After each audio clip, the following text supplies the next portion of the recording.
Fatigue is living a life that is not for you. Fatigue for me is not tired from living, but tired of living. The bones in your soul ache for a reset. Depression is your body saying, fuck you, I don't want to be this character anymore. I don't want to hold up this avatar that you've created. It's too much for me. You should think of the word depressed as deep rest. Deep rest. Your body needs to be depressed. It needs deep rest from the character that you've been trying to play. Last year, I fell into the deepest level of depression and just got sick and tired of being sick and tired. Everything felt like a monumental task. I felt exhausted by the dreams I had. It wasn't that I didn't have the drive, I just didn't have the energy to show up for myself in the ways I needed. My adrenals were shot, and that manifested in my body as brain fog, low energy, depressive moods, lack of pleasure, lack of motivation, and chronic migraines. I went and sought out some help from an Ayurvedic doctor and was diagnosed with depletion, chronic adrenal fatigue. I learned that it wasn't that I was lazy, but creating from an empty cup is just an impossible task that we shouldn't shame ourselves for. If you're going through a season of fatigue, it's important to not over-identify with the feeling. You are more than your exhaustion. It's just a signal. Your body is telling you that it's tired of living a life that is not for you.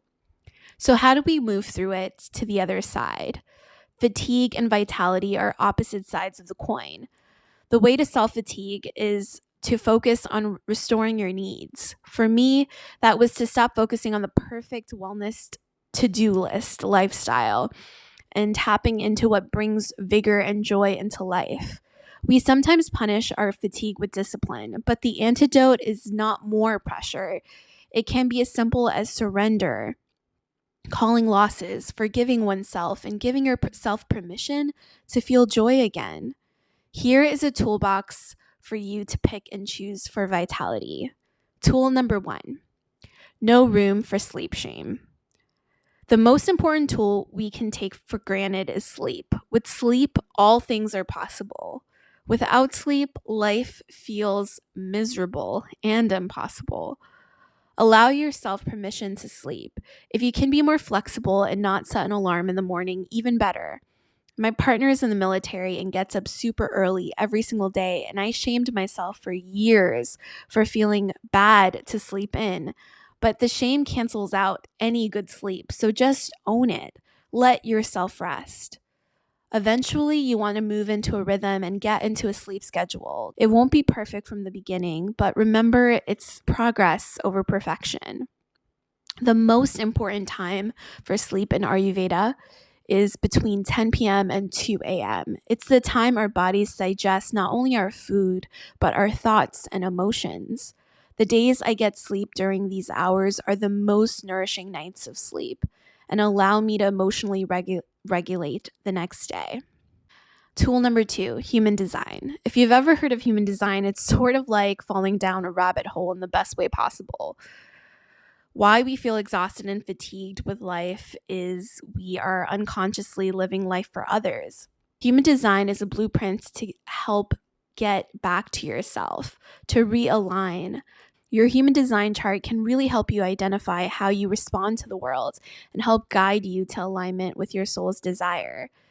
There are 5 different archetypes: generators, manifesting generators, manifestors, projectors, and reflectors. If you feel lost, frustrated, confused, unclear, and uncertain, discover your human design and don't forget to follow the white rabbit. If you are not viewing the sunlight, even through cloud cover, for 2 to 10 minutes in the early part of the day when the sun is still low in the sky, and doing the same thing again in the evening, you are severely disrupting your sleep rhythms, your mood, your hormones, your metabolism, your pain threshold, and many other factors, including your ability to learn and remember information. Tool number 4, meditations. Yogi Bhajan once said, in any exercise which touches the mind, a person starts getting upset in exactly 2.5 minutes. That's the rule of thumb.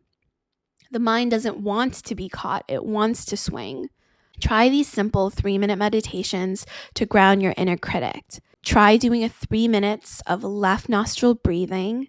So you can just hold your right nostril down with your middle finger and your index finger.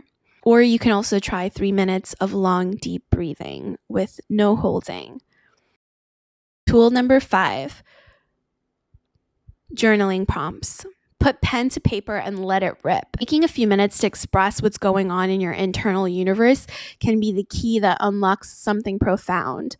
Reflection is powerful when you feel powerless. Here are some prompts I turn to empower myself. What are my needs? List your non-negotiables. Why do I want to feel better? What is the fatigue holding me back from? What are the things that feel easy for me?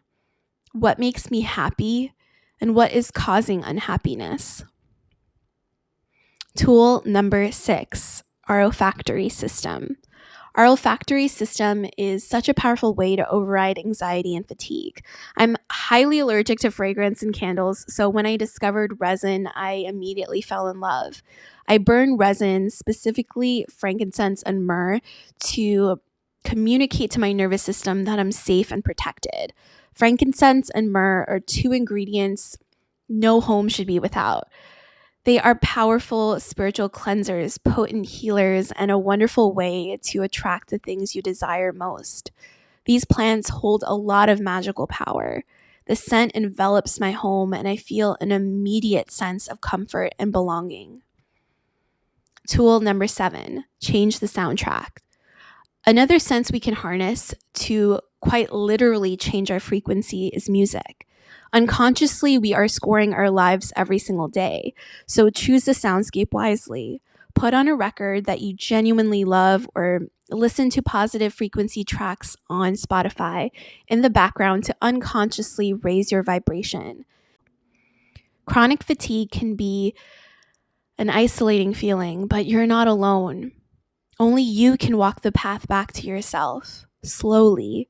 Crawls turn into steps, steps turn into hops, hops turn into leaps. Before you know it, there you are. You've been there the whole time, buried alive amongst the noise.